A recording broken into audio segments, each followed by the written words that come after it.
Als gesagt, wir sind Mein Baum, Dein Baum. Ich würde sehr gerne weiter auf Englisch machen, weil es macht mehr Spaß für mich und dann vielleicht auch für dich.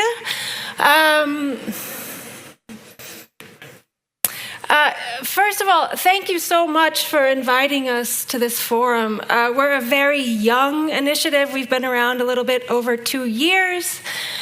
So it's a real honor for us to be here and to present our project to this audience. As already mentioned, my name is Emma Thomas, and I'm representing a group of 4 who sit on our Vorstand. Was machen wir? What do we do? It's quite simple, actually. Wir pflanzen Bäume im Vorgarten. Punkt. We plant trees in foregardens. Punkt. And why do we do this? Because in Basel, there are these small parcels called the Vorgarten, which taken together can transform the image of a city, really the Stadtbild. As you can see, trees planted in private parcels, they can define the public space of the street, as you can see here on a street in Basel. They can also define your experience on the trottoir. And of course, because trees are the most, as we all know in this room, are the most cost-effective and efficient way to mediate climate change in urban areas. Punkt. I'm going to go a little bit into who we are, the 4 of us, because I think it gives a nice overview of how the sort of birth of Mein Baum, Dein Baum, and the motivation behind our efforts. My name is Emma Thomas. I'm a Landschaftsarchitektin. I studied together with another member of our Vorstand, Amanda France, and then actually coincidentally with another presenter who's coming up, Sarah Cowles. We are all in school together, oh my gosh, 20 years ago. I've lived in Basel for 20 years now. I live on a street in Basel where there was a very large Eibe in the Vorgarten. Despite the Baumschutz in Basel, it got a Baumfellbewilligung, it was taken down. I live further down the street, and the removal of this tree transformed my street. What was once a quiet oasis, this is a ring road that you're looking at right now. The noises, the smells, all of that invaded my street when that tree came down. And it was a saddening and an enlightening moment for me to see how a tree in a Vorgarten can have such a huge impact on an entire street. There was also a lot of personal frustration of what was happening in larger Vorgartens in Basel. The Vorgarten of the Biozentrum, the Vorgarten of the new ETH-Gebäude in Basel. Really astounding about how that can happen. And then Basel's own sort of initiatives. This is a rendering of how they want to combat climate change. Yeah. And then new gestalted trottoirs where maybe the preciousness of a facade takes precedence over ideas of Schwarmstadt or shade, et cetera, et cetera.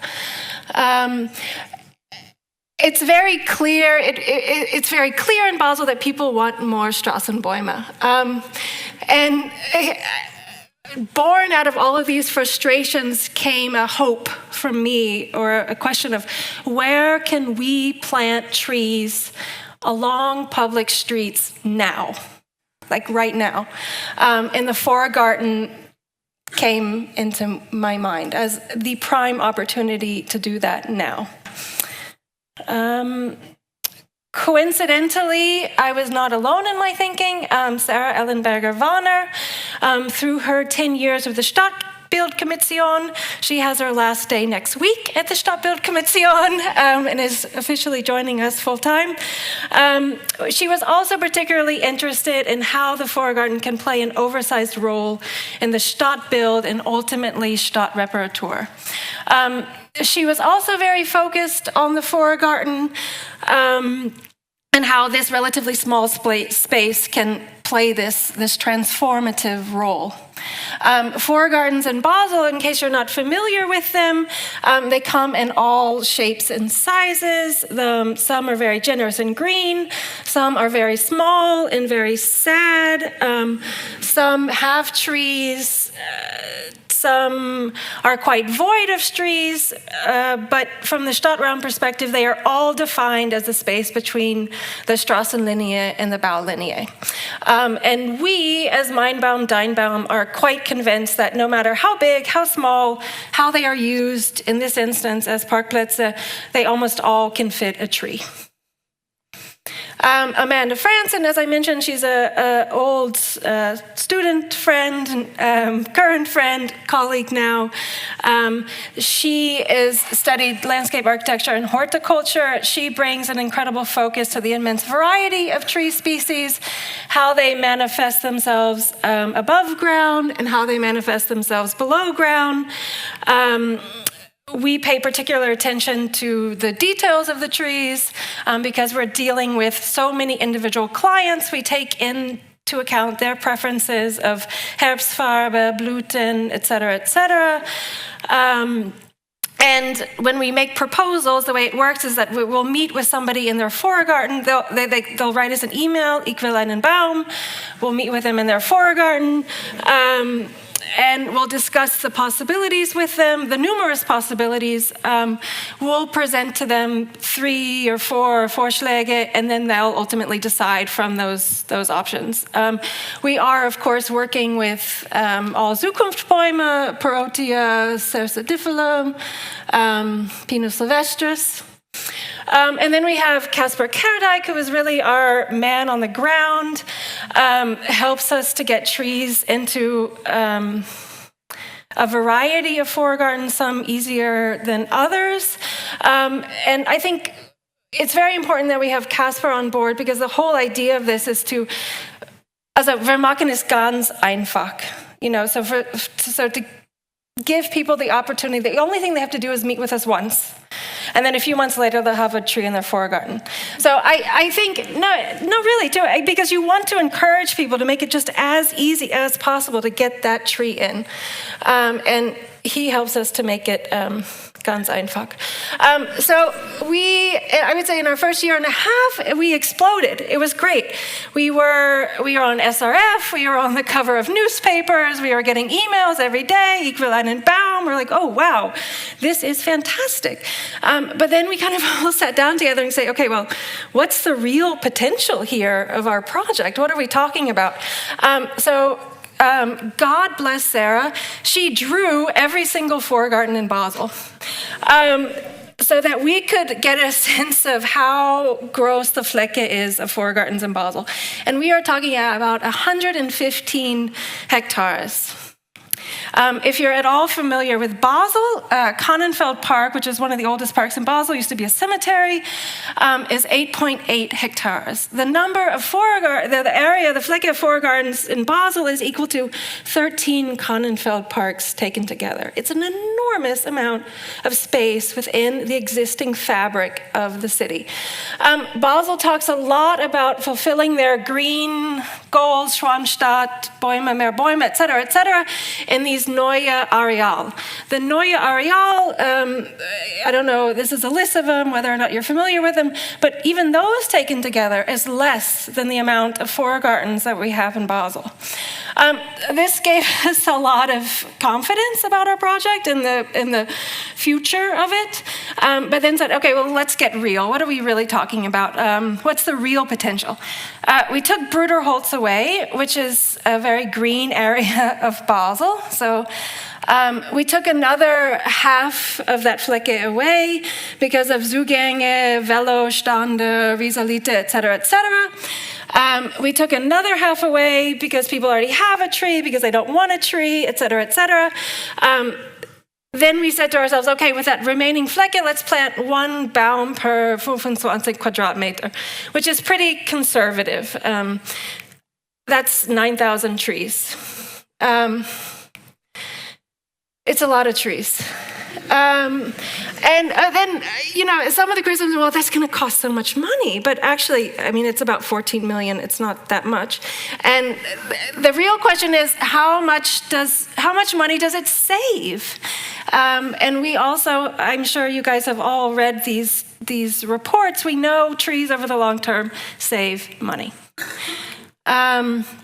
So where are we now as Meinbaum Deinbaum? We're definitely on the ground running. We've planted about 150 of 9,000 trees.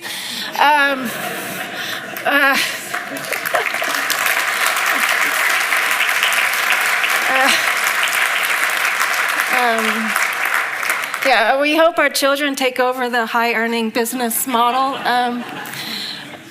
This is a little video that shows all the trees, two planting seasons. It shows both trees we've already planted and then our Vorschläge for the next planting season. Oh, with music.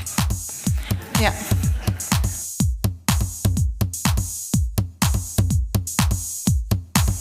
So these are the visualizations that we send to people so that they can get a sense of, we send it with like an info blot of the tree so they can get a sense of what's coming or, what their options are. Yeah.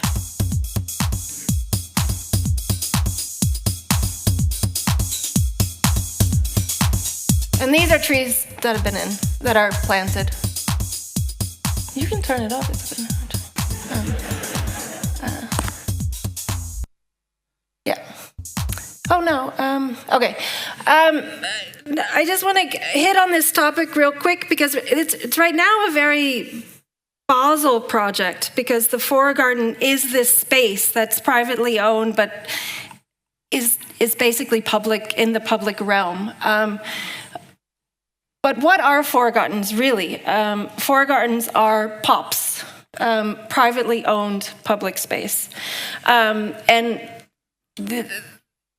what are the POPs that we're, as Meinbaum Deinbaum, working with right now? They're privately owned spaces are very small Eigentümer oder Einfamilienhäuser. They're Vorgartens of large Mehrfamilienhäuser. And then most recently, what we're very excited about is that they're owned now by the city. A recent Vorgarten that you could say acquired was purchased by Basel-Stadt. It's in the Hofer, which is a district that will slowly be transformed. It's a Zwischennutzung. And we have made a proposal to plant 21 trees in this Vorgarten, and they started yesterday. So we should technically be doing Bauleitung right now, but here we are. But this is again a privately owned public space.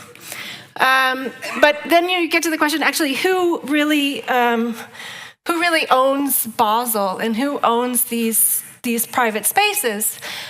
They're larger.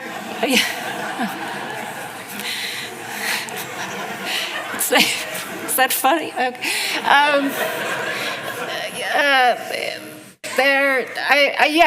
I would say the usual suspects. And I would say that we were extremely optimistic about going to these people and saying, hey, we want to plant trees in your Vorgartens.